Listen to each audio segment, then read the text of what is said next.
Yeah, the counter is schon weg. Welcome everybody to the new Kürner What's Next? What's Next Kürner?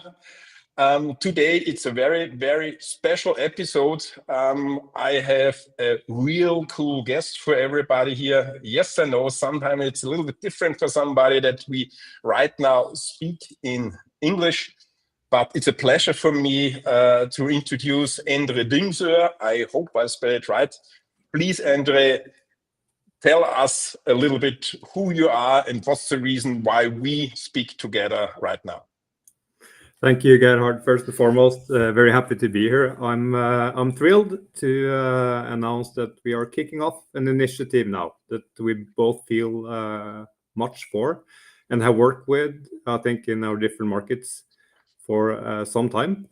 It's really about accelerating the adoption of European-made software in European businesses, and by that creating a more resilient Europe, a more sovereign Europe, and a more thriving digital economy that we can hopefully bring us forward. So with that, this initiative is named Choose European, and that's the clear message to everyone listening and everyone in your networks. Yeah, thank you very much. So Choose European is starting today. It was started a couple of weeks, but right now Endre and me kicked it out. We will go a little bit deeper into that after one important question. Endre, what's your background and how do you come up to the idea of Choose European? For me, it was a huge pleasure to connect to you because a lot of my people know me as, let me say, a real hard lawyer for a European solution for be better and competitive in the global and digital area, and always based on European values. That partnership is extremely important. It's not about hating something, it's about bringing up more possibilities to national European-wide software and digital solution. But Endre, give us a short overview about your business life and why it's so important for you. I will do that. First and foremost, I'm situated now up north of Europe in Norway. It's a mountain country as well as yours. And my background is digital, fully digital, and has been always. I started out with Java, and very simply put, Norway as a whole, and also the competencies switched towards the US hyperscalers, as it did with an enormous marketing engine. And I've been enthusiastic about building digital solutions within retail and highly commercial industries for 20 plus years, and also been a promoter of technology consolidations and the benefits of putting it all in one place. But over the years, and maybe the last 1.5, I've started questioning some of the consequences of the choices that we made and also pushed for as an entire business, which is both the lock-in effect and the flexibility we give or not give ourselves, and also the regulative drift from the European versus the US regulators, and what companies see as their KPIs and how they want to contribute in the society. So that led me to look into how I can contribute also on maybe look into not necessarily the alternatives, but a more rebalancing of and pride in what we create here in Europe, and also hopefully bring in the mentality that I see in every other large country. They buy their own and they're proud of it. But in Europe, and particularly in Norway, we buy by default. I think it's been imprinted in the society that a lot of these solutions are just the natural choice due to where the competence in it, rather than the logical choice. So we choose European. That's one way of maybe converting someone else to make the right choice, both for the European future, but also for the company in terms of regulatory compliance and costs and the closeness to support, etc.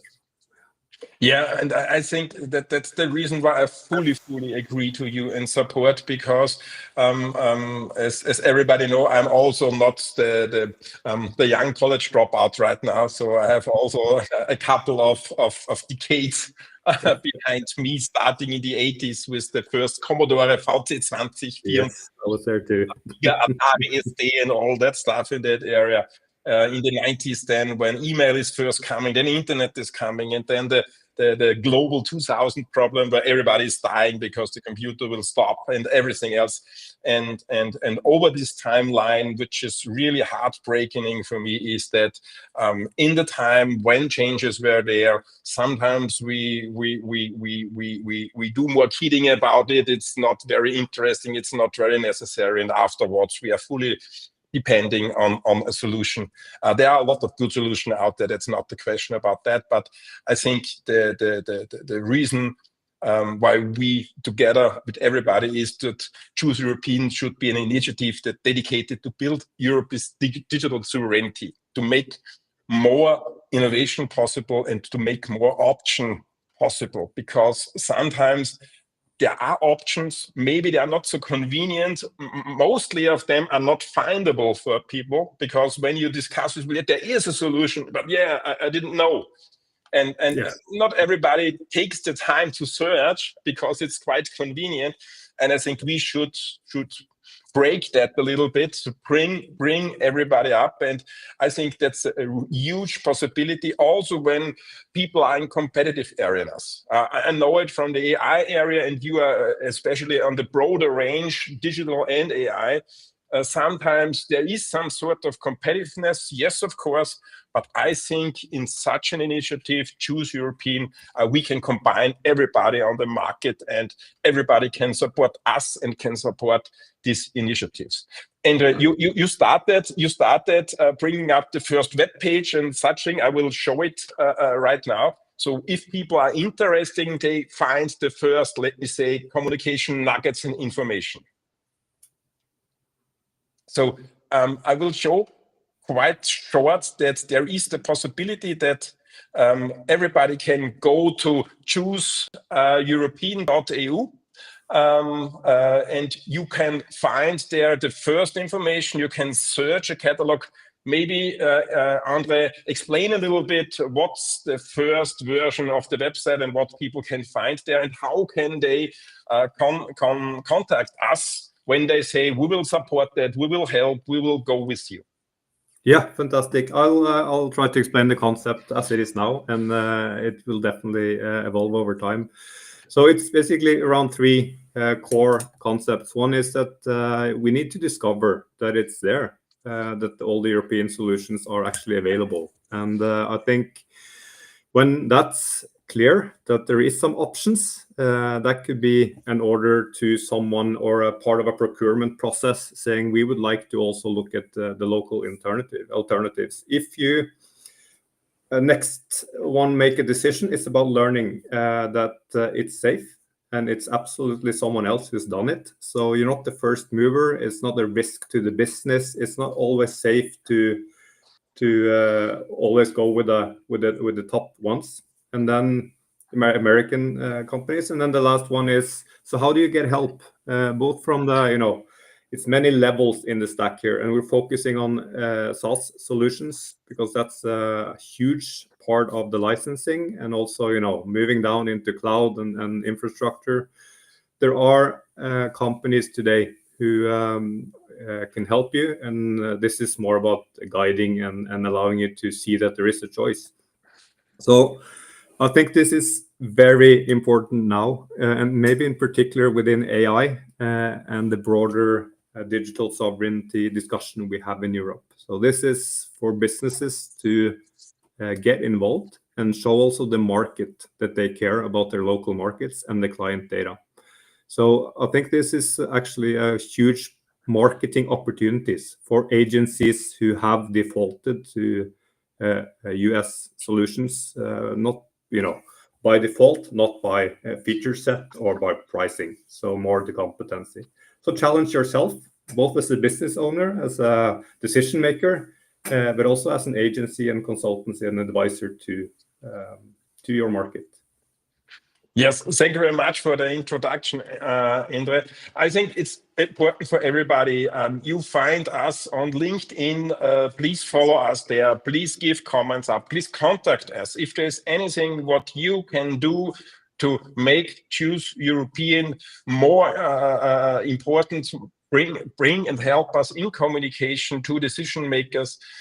If you want to help us, or you say in that index database you should be included in, it's also important. And I think, Endre, you have the last couple of days integrated also the possibility to download the logo, which is, let me say, our emblem for the future Choose European. So you can download it and use it.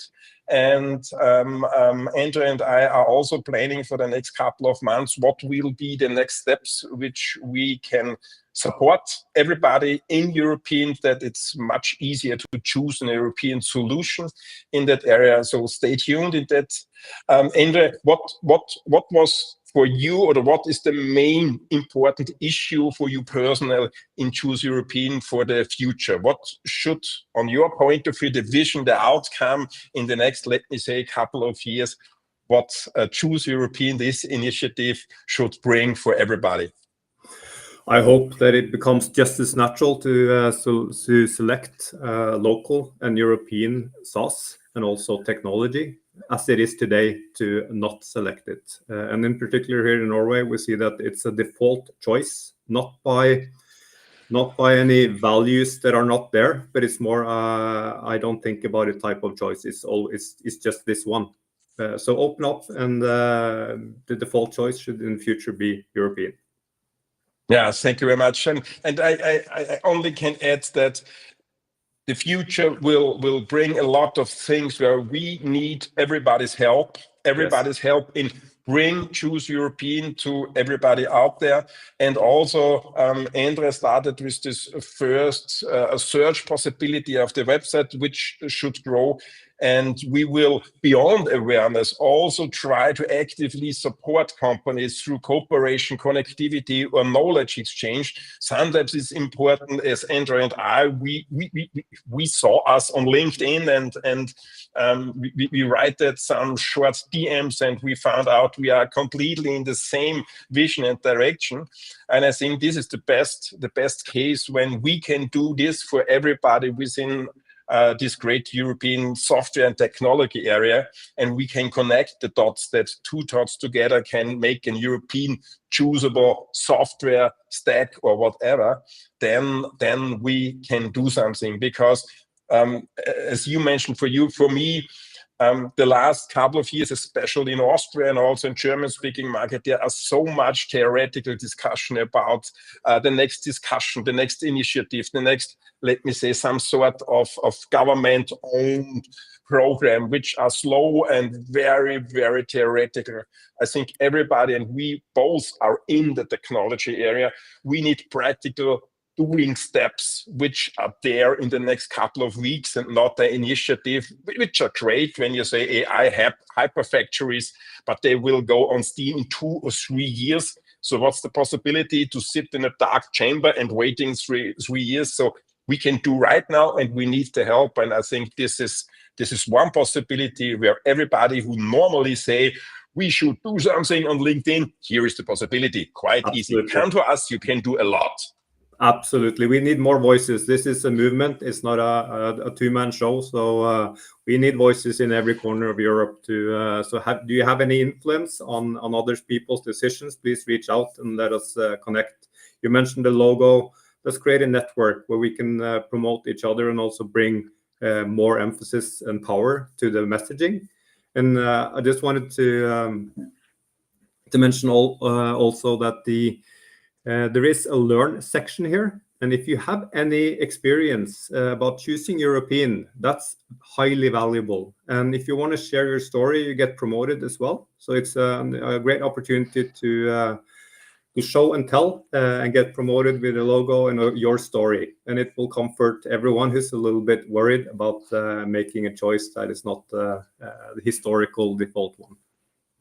Yes, and don't forget, if you see some competitor of you, which is in the learning section, don't forget you could be also there, but you have to come to us, show it to us, bring it in, because then everybody will see it. And yes, of course, you can contact on the website. You can also, I hope it's okay for you, Endre, you can contact us directly on LinkedIn. And then you find also the contact data if you have some questions or anybody else. So here is the one and only chance you can do something and not only post something about Choose European software and technology. So from my point of view, I'm really proud. I'm really happy, Endre, to work with you on that issue. And it's quite an honor also, because the Nordic, for us in Austria, are have a very good brand in the tech area. I do not want to mention Spotify and co, but your area is really a shiny area, so it makes a lot of sense. And for me, I'm very happy that I have such a honorable person like you to fight for Choose European software. Likewise, Gerhard. I'm really looking forward to this, and everyone joining. So as you said, one active choice at a time. Now it's an opportunity to do something and make that choice.